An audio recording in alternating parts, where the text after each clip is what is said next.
The film I will be analyzing is The Blue Kite, 1993, by director Tian Zhuang. He is part of the fifth generation, known for their breaking from social realism, as well as his emphasizing of the individual, ubiquitous usage of political and historical allegory, and minimalist narratives within his films. Here is how a real film critic from the era described the movie in a trade newspaper, quote, "A moving, politically frank look at a family torn apart by China's social turmoil of the 50s and 60s through the eyes of a young Beijing kid and his thrice-married mom." From Cannes Film Festival Review, May 16, 1993. The film was banned domestically in China and had to be smuggled out, as well as leading to the director receiving a 10-year ban from filmmaking. Nonetheless, The Blue Kite was critically acclaimed globally, winning the Grand Prix at the 1993 Tokyo International Film Festival, as well as Best Feature Film Award at the Hawaii International Film Festival that year. My thesis for this film is, within the film The Blue Kite, 1993, the director, Tian Zhuang, uses the aesthetic of absence via techniques like elliptical storytelling, childlike perspective, camera angles, silence, cyclical narratives, visual motifs, and more to criticize authoritarian state meta-narratives against the backdrop of human cost and individual narratives. The scene I will be analyzing is also the first scene of the film, which depicts Chen Shuhuan, the wife, and Lin Xiaolong, her first husband, getting ready for their marriage in a few days, only for the radio to suddenly announce Stalin's death.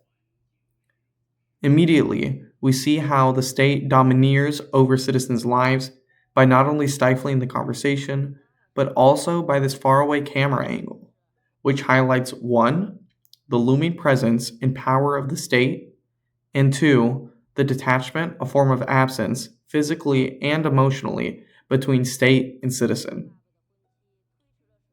The scene ends with our child narrator, Tato, saying that both his birthday and the wedding were postponed because of this political death. Both events, a wedding and the birthday, are fundamentally tied to individuals, which only furthers how the state supersedes individual lives.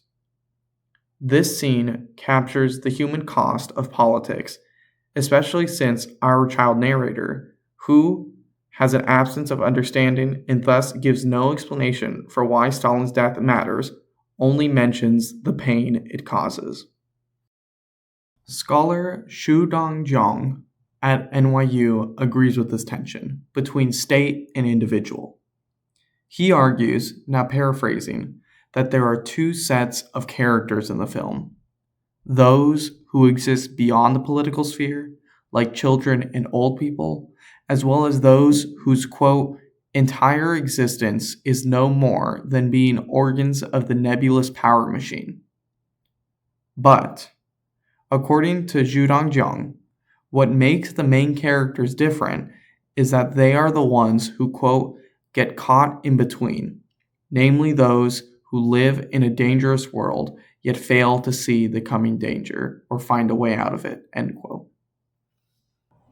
Which leads me into my second clip, where scholar Xu Dongjiang writes how Lin Xiaolong, the first husband, becomes, quote, a rightist, for he is so relaxed or oblivious as to visit the toilet at the wrong moment, which supports his claim that the main characters are stuck between these two types of characters, as well as my own thesis regarding the tension between individuals and state.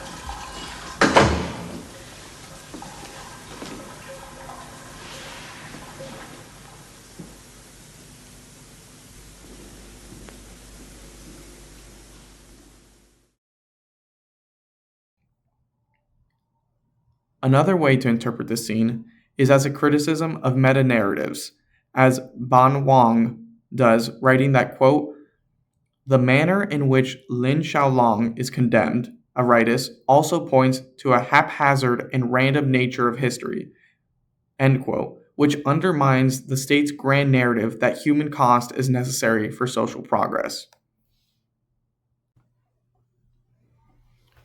Finally, I will be analyzing the cyclical narrative presented in the film from the repeated deaths of the fathers. Before diving in, some historical context is necessary, which the Chinese audience would have already understood. The movie takes place between three major social political movements: the 100 Flowers Campaign, also known as the Anti-Rightist Movement, the Great Leap Forward, and the Cultural Revolution. Starting off with the 100 Flowers Campaign, it was a time when Mao Zedong, the leader of China, asked people for their opinions on the state. Once these opinions had turned into genuine criticism, Mao reversed the policy and began persecuting citizens and especially intellectuals who had stated their opinions by sending them to forced labor camps.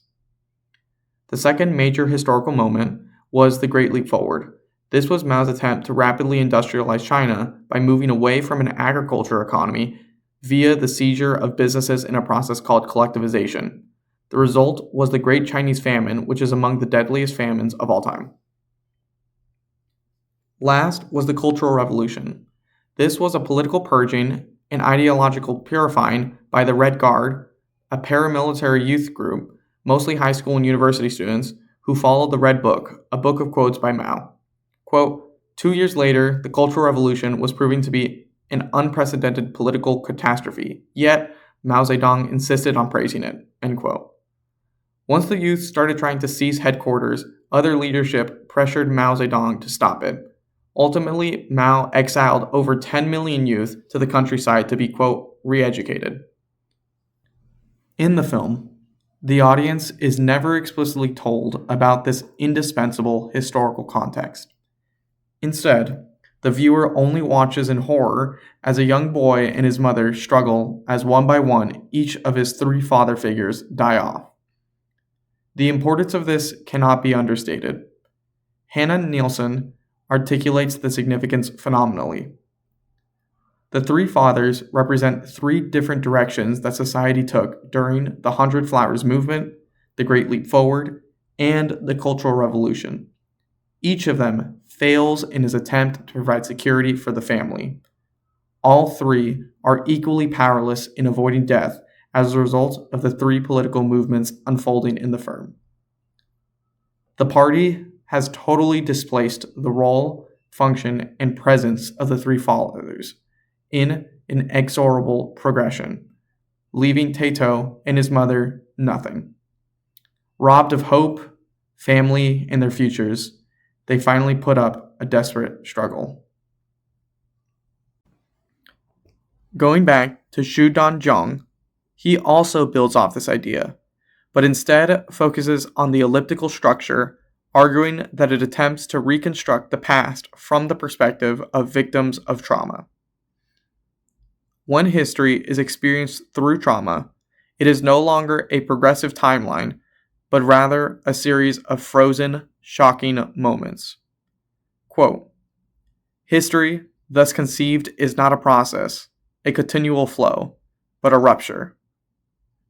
It is history at a standstill.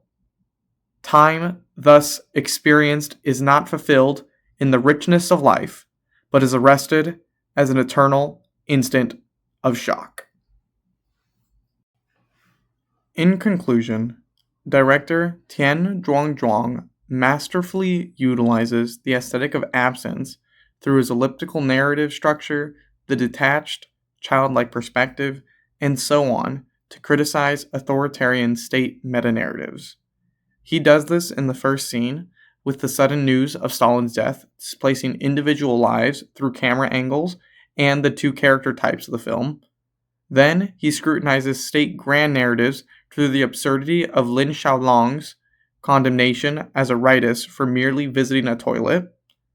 Finally, a third way he criticizes meta-narratives is through the cyclical tragedy of the three fathers' death during social movements, as well as the mimicry of traumatic memory through elliptical storytelling.